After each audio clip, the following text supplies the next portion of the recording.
They say prison changes a person, but some people don't change. They wait for the next chance. They serve their time like a sentence carved in ice, biding, cooling, pretending. Then the lock turns, the door opens, and the world lets a monster walk free. One by one they stepped back into the light, and one by one the darkness followed. And the first one, he said he'd learned his lesson. But when they found the bodies by the river, it was clear he'd only learned how to kill better. Arthur Shawcross. They called him the monster of the Genesee River. But monsters aren't born, they're made, then released. Arthur Shawcross came from Watertown, New York, a small, cold place where cruelty hides easily behind routine. He was the kind of man people forgot after meeting. Heavy, quiet, slow-speaking. The kind of presence that blends into the background until it's too late. In 1972, he killed 2 children, a boy and a girl, claimed it was rage, claimed it was war still echoing in his head from Vietnam. He left their bodies like an afterthought, discarded near the Black River, as if burying them could bury the part of himself that did it. He was sentenced to 25 years, served 15. Inside, he played the part, quiet, cooperative, a model inmate. He painted, he prayed, he spoke softly about mistakes. When parole time came, he said what they wanted to hear, that he'd learned his lesson, that he was ready to live quietly, to start over. The board listened, the system believed. And in 1987, the gates opened. He walked out into freedom like a man reborn. But rebirth requires death, and he hadn't died yet.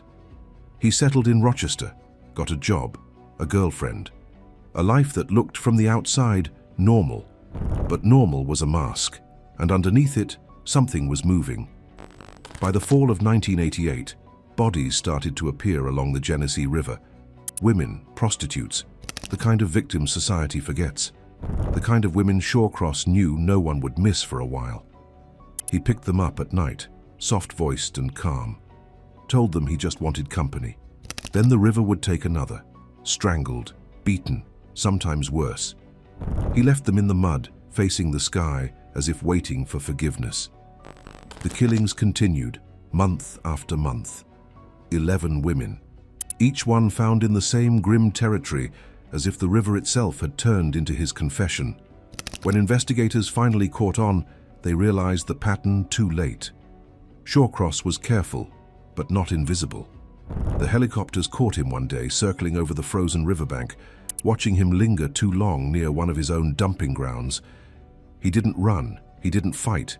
He just stood there, staring into the trees, like a man looking at his reflection. When they brought him in, he spoke with an eerie calm. He described the killings like a fisherman recounting the day's catch, mechanical, routine, detached. Said voices told him what to do, said he couldn't control it. But his words were too clean, too rehearsed. He'd fooled the system once. Now he was trying to fool the world again. Psychiatrists called him a sociopath. Others said he was insane.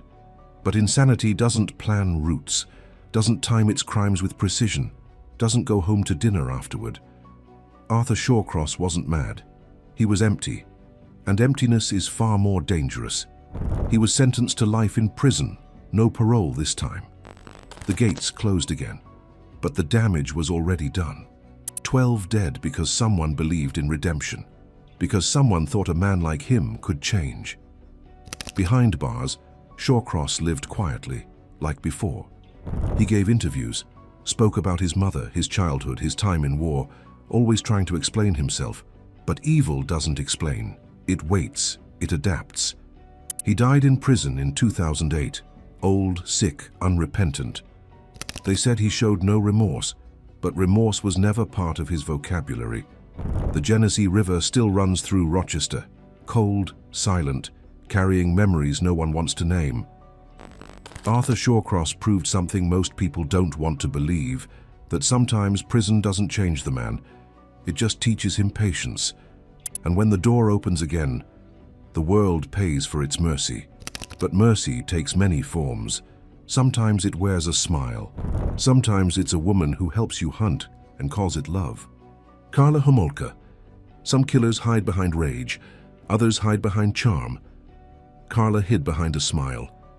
She looked harmless, soft voice, bright eyes, the kind of girl you trust without question. But trust is where her story begins and where every victim's story ends. When she met Paul Bernardo, it wasn't a collision, it was a connection, two mirrors finding each other's darkness. He was handsome, confident, and cruel in ways the world hadn't seen yet. She didn't flinch. She admired him for it. Together they became something worse than either could have been alone. He called her his perfect girl. She called him my king. And between them, a fantasy began to grow, one built on power, pain, and obedience. At first she watched. Then she helped. Then she became part of the violence itself. The crimes started with strangers, teenagers, girls who vanished after chance encounters with the couple. But the horror turned inward when Carla gave Paul the unthinkable, her own sister. Tammy, 15, drugged, violated, killed in the house where the family slept. Carla said it was an accident. Paul said it was love. The truth was buried under lies, videotapes, and a pact that made both of them monsters. When the bodies of Kristen French and Leslie Mahaffey were found, the country woke up to what had been living quietly among them. A young married couple, smiling in wedding photos, driving to the suburbs with a trunk full of nightmares. When the police closed in, Carla broke first. Not from guilt, but from fear. She turned on Paul, painted herself as the victim, and offered a deal. Testify against him in exchange for freedom. The prosecutors called it the deal with the devil. The world called it worse, because when the tapes surfaced, the ones showing Carla laughing, helping, enjoying it, it was already too late. The deal had been signed. The sentence sealed. 12 years. That's all she got. 12 years for murder, torture, and betrayal of the most intimate kind. And then, she walked free. A new name, a new country, a new face to the world. Mother, wife, as if the past could be erased by paperwork. But evil doesn't vanish when you change its name. It just learns how to blend in better. Carla Homolka taught the world that sometimes the monster isn't the one who kills in the dark. It's the one who helps, smiles, and pretends she didn't enjoy it. She walked away from the wreckage, untouched by justice. And somewhere, another door opened. Because while Carla built a new life, another man, older, quieter, was walking free too. He didn't have a partner. He didn't need one. All he needed was a single hand and a knife to show the world what mercy had cost it again. Lawrence Singleton. Some names make your stomach turn before you even remember why. Lawrence Singleton is one of them. In 1978, a girl named Mary Vincent was walking down a California highway, hitchhiking to her parents' home. A man pulled over, middle-aged, fatherly, said he could take her part of the way. She hesitated, but he smiled. And in this world, a smile has fooled more people than any weapon. She climbed in. It was a decision that would change everything. Somewhere in the desert, the mask came off. He attacked her and sexually assaulted her, and when he was done, he wanted to make sure she could never identify him. He took an axe and cut off both her arms, left her bleeding, broken, thrown into a culvert, a girl with no hands, no strength, no reason to live. But she crawled, for miles. Naked, blind with pain, she dragged herself until a trucker found her. And she lived. She lived. Mary Vincent became the face of survival. And Lawrence Singleton became the face of something else. The evil that survives, too. He was sentenced to 14 years. 14. The maximum penalty the court could give him at the time. They said it was justice. They said he'd never get out early. He served 8. 8 years for rape, mutilation, attempted murder. 8 years for turning a child into a symbol of everything broken about mercy. In 1987, he walked out of prison, free. The public erupted. Towns refused to let him move in. They burned effigies, held protests, begged the state to take him back. But freedom once granted isn't easily revoked.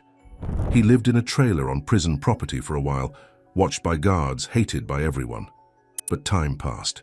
People forgot. That's how it always starts. Then, in 1997, 19 years after Mary Vincent, Singleton struck again. This time in Florida.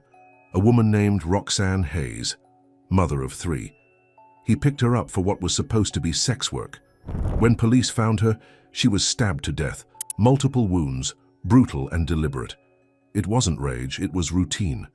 When they arrested him, he showed no remorse, just frustration that he'd been caught again, like the world had betrayed him. At trial, Mary Vincent testified, standing face to face with the man who'd tried to kill her decades before. No arms, no forgiveness. Just the steady voice of someone who had already seen the worst thing a human could do. The jury didn't hesitate. Death. But the sentence didn't need to be carried out. He died of cancer in 2001 in a prison hospital, watched by no one. They buried him quietly, no name carved in stone, no one to visit. And still his story lingers. Because every time a cell door opens, someone remembers Mary Vincent crawling out of the desert and wonders who's next. Lawrence Singleton taught the world that evil doesn't die when justice is done. Sometimes it survives the sentence. Sometimes it gets another chance. And somewhere deep in the Andes, another man was walking free too. A man who'd killed hundreds, not one. A man they called the monster of the Andes. He didn't need mercy. He had a smile and a promise. If they ever caught him again, he'd do it all over. Pedro Lopez. Some monsters don't hide in the dark. They walk in daylight. They smile. They even say thank you when you open the door. Pedro Alonso Lopez. They called him the monster of the Andes, but even that name feels too small. He was born in Colombia in 1948, into chaos, poverty and pain. His mother was a sex worker. He said he saw things no child should see.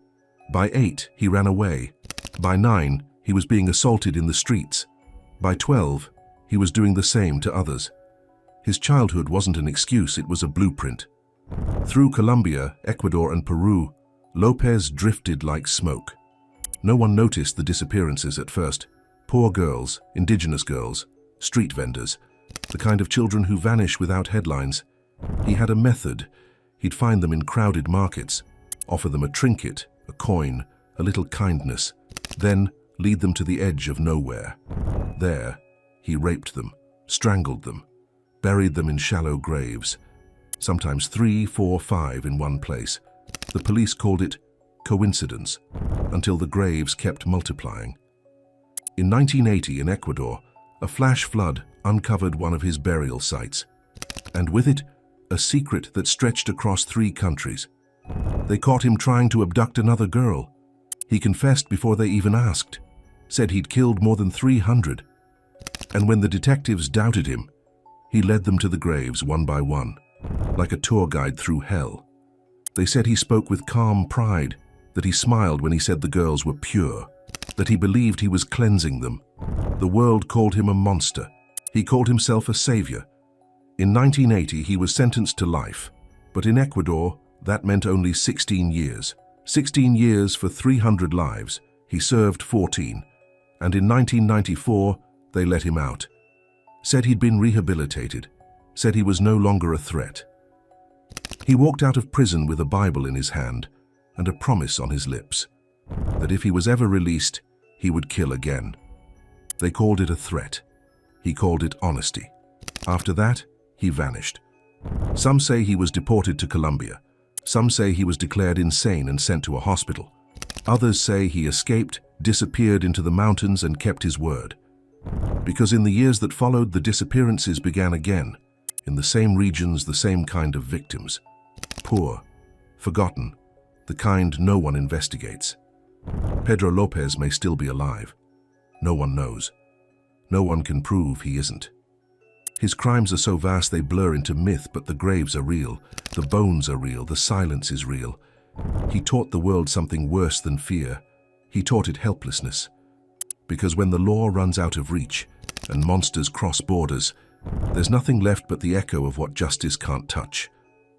And as the Andes slept under their thin shroud of mist, another man, on the other side of the ocean, was walking free too. He didn't kill for pleasure. He killed for politics, and his freedom would cost an entire nation's peace. Willie Horton. Some stories don't start with blood. They start with an idea called rehabilitation, an idea that mercy could be managed. In the 1970s, Massachusetts believed it. They had a program, furloughs for prisoners serving life sentences. A few days outside the walls, a chance to work, reconnect, breathe. A taste of freedom meant to make them human again. And then there was William Horton, convicted of murder, serving life without parole. A man who'd stabbed a gas station attendant 19 times in a robbery gone wrong. They gave him a weekend pass. He never came back. He vanished into the world, a fugitive with nothing left to lose. And freedom, once you've stolen it, tastes like adrenaline. In Maryland, months later, a couple woke in the middle of the night. A stranger stood over their bed. He bound the man, raped the woman, took what he wanted, left them both with the memory of mercy gone wrong. When police caught him, he was smiling. He'd done what every system fears, turned compassion into carnage. Willie Horton wasn't unique, but he became a symbol, not of one man's violence, but of what happens when belief blinds judgment. Politicians used his name like a warning. Every election, every debate, his face appeared, a grainy photo of a killer who never should have walked free. He wasn't just a man anymore. He was a lesson. The system that released him tried to bury the story, said it was a mistake, an oversight. But mistakes this big leave blood behind. Behind bars again, Horton never apologized, never admitted regret, said he didn't owe the world an explanation. He was right about one thing, and the world didn't deserve one. It deserved better. Mercy had opened the gate, justice had looked away, and the cost was another innocent life shattered beyond repair. Willie Horton's name became shorthand for failure. The moment the nation realized that some men don't want redemption, they just want another chance to destroy it. He's still alive, old now, quiet, serving life again with no chance of parole. This time the key's been thrown away. But every reform, every leniency hearing, every talk about rehabilitation, his ghost is there. A reminder that good intentions can still end with someone screaming in the dark. And while America tried to forget him, Europe made its own mistake. Another man, behind foreign bars, found a pen instead of a knife. He wrote stories, love poems, articles about morality. They said he'd changed. They let him go.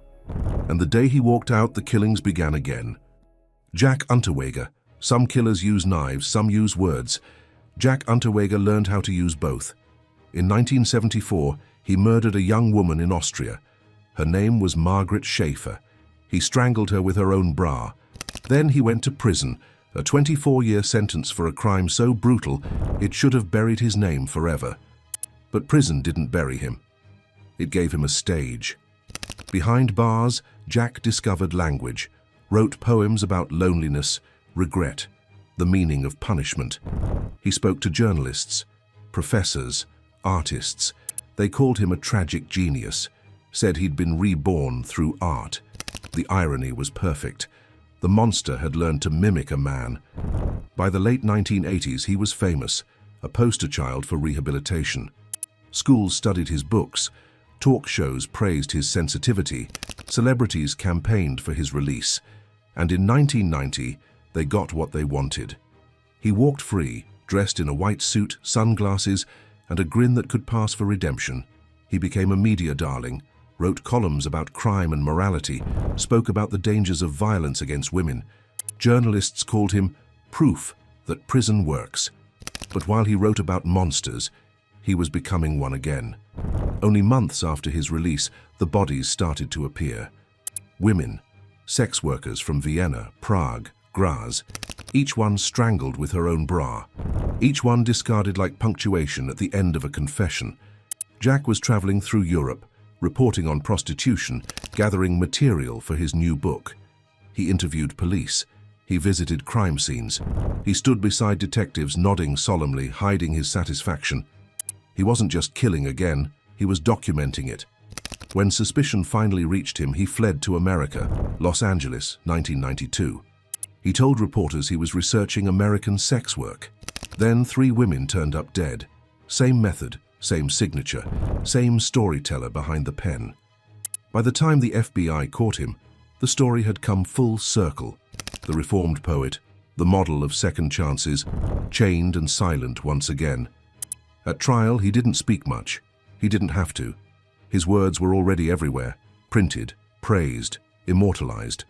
The jury found him guilty of 11 murders across 2 continents. He was sentenced to life. That night in his cell, Jack Unterweger took his own life, used the same kind of rope he'd used on his victims. No note, just one final imitation of justice. They say his books still sell in parts of Europe. They say some readers even admire his complexity. But there's nothing complex about evil in disguise. It's always been the same story. Charming, articulate, deadly. Jack Unterweger proved that some killers don't fake redemption. They perform it. And the audience always applauds until the blood starts to show. He left behind words, fame, and silence. But across the ocean, another man was walking free too. A man who didn't write poems. He wrote his confessions in blood on the streets of Miami, and every woman he killed, he called by the same name, the wife who left him. Rory Conde. They called him the Tamiami strangler, but before that he was just a husband, a father, a man with a temper no one took seriously until it was too late. Rory Conde's story starts in Miami, 1994, a city of lights, lies, and heat that never cools. He was living with his wife Rosé, a woman who'd already packed her bags more than once. He begged her to stay. She didn't. And something inside him broke, quietly, completely. After she left, Rory found his way to the streets. Not for love, not for comfort, for control. The first victim was a sex worker named Lázaro Quintana. When he killed her, he said it was an accident. But accidents don't happen 6 more times, and they don't all look the same. Each woman he picked up had something in common, a life lived on the edge of survival, a face that reminded him of the one that left. He strangled them, one by one, as if killing the same ghost over and over might bring him peace. The bodies appeared along Tamiami Trail, a stretch of asphalt where neon gives way to swamp, and screams get lost in the buzz of insects. That's where police found them, always posed, always left with a strange tenderness, as if death were an apology. When investigators searched the scenes, they realized something else. The killer was meticulous, no prints, no witnesses, just the same pattern, repeating like a confession written in code. For months, Miami lived in quiet fear. 7 women gone, all found with the same invisible signature, a man who wanted to punish love itself. Then one night, in early 1995, a woman survived. She was in his car, bound, beaten, certain she would die. But when she started to pray, something shifted. He stopped. He let her go. And that mercy, the one he'd never shown before, became his undoing. She told police everything, the car, the face, the name. When they came for him, Rory didn't deny it. He said he couldn't help himself, that every time he looked at them, he saw his wife's face. He said killing made the pain quiet, for a while. He led detectives to the bodies, describing each one with a calm so cold it didn't sound human. He smiled when they wrote it down, said they were helping him remember. In court, his wife sat behind the glass, the woman who'd left him, the one he claimed to love. He turned to look at her only once, and smiled. The jury didn't take long. Death by lethal injection. But Rory Conde wasn't afraid. He said he'd already died the day she walked away. Today he waits on death row, an older, heavier, quiet. Says he's found God. Says he forgives her. But forgiveness in his mouth sounds like a threat. Rory Conde proved that love doesn't always heal. Sometimes it mutates. And when it does, it leaves a trail of bodies behind it. And while Florida slept, believing justice had done its work, another door opened in Texas. Another man stepped out, smiling at the sun. He'd killed before. He'd promised he was done, and the state believed him. But our next man never kept promises. He broke them, one corpse at a time. Kenneth McDuff. They called him the broomstick killer. And for once the name wasn't an exaggeration. Kenneth McDuff grew up in Texas, a bully, a drifter, a man who learned early that fear could get him anything he wanted. He wasn't clever, he wasn't charming, he was just cruel, and that was enough. In 1966, he and an accomplice picked up 3 teenagers, 2 boys and a girl. He made the boys watch as he assaulted the girl, then shot them both where they stood. When he was finished, he strangled her with a broomstick, left her body in the dirt like a warning. They caught him fast. The jury didn't hesitate. Death. But Texas has a long memory and a slow system. When the Supreme Court briefly overturned the death penalty in the 1970s, McDuff's sentence was commuted to life. And when the prisons began to overflow, the parole board started to open its doors. File by file, name by name, mistake by mistake. In 1989, Kenneth McDuff, murderer, rapist, unrepentant monster, walked free. He told the board he'd changed, said he'd found religion, said he wanted to work, to rebuild his life. The same words they all use. For a while he kept his head down, got a job, kept quiet. But evil doesn't sleep. It waits. Within months, young women began disappearing across central Texas. Secretaries, students, cashiers leaving night shifts. The pattern was subtle, but the cruelty wasn't. Bodies turned up in ditches, burned fields, shallow graves. All strangled, all discarded like debris. Police didn't connect it at first. Different counties, different names, until someone recognized a familiar face from a parole photo. McDuff. He was on the run by then, drifting through the South, leaving corpses behind him like a signature.